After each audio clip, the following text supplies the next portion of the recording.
Hello everyone, I hope you are all enjoying yourselves and keeping safe and active among these times. I said this last time, but I really do miss everyone and the church family.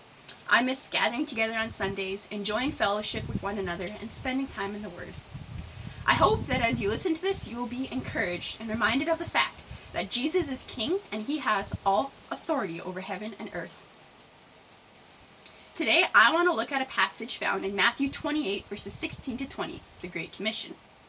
As most of you, this passage was something I was familiar with, but after coming across it in one of my college classes, I began to think and be reminded of it more frequently. I want to start off by reading it to you. Then the 11 disciples went to Galilee, to the mountain where Jesus had told them to go. When they saw him, they worshipped, but some doubted.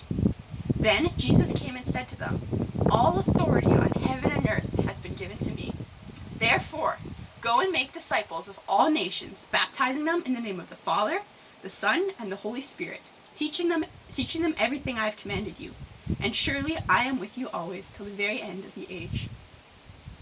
So I want to break down this passage. In the beginning, we can see that disciples had two responses: doubt and worship. Then Jesus approached them and said, "All authority on heaven and earth has been given to me." This is an incredibly powerful statement. It is not just that Jesus simply has control and power over some parts of creation in the universe. He is all-powerful and has authority over every aspect of creation. Nothing in heaven and earth is outside of his realm. Knowing this, I want to take a look at the disciples' two initial responses, doubt and worship. I want to ask you this. Do you today doubt Jesus and his complete power and authority? Or do you recognize this and have a posture of worship? Recognizing Jesus' power and authority then leads to the next section of this passage.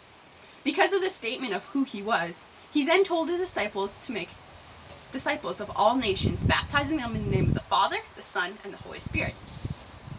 This then should prompt us today to share the gospel, and that he has complete authority, power, and that he is sovereign over all things.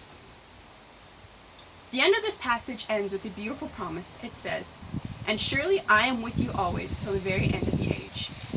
Not only does Jesus have complete power and authority over all heaven and earth, but he promises that he will be with us always. How beautiful is this? We serve a king who is over all and has full authority over heaven and earth in all circumstances. Furthermore, this powerful king promises to be with us till the very end of the age.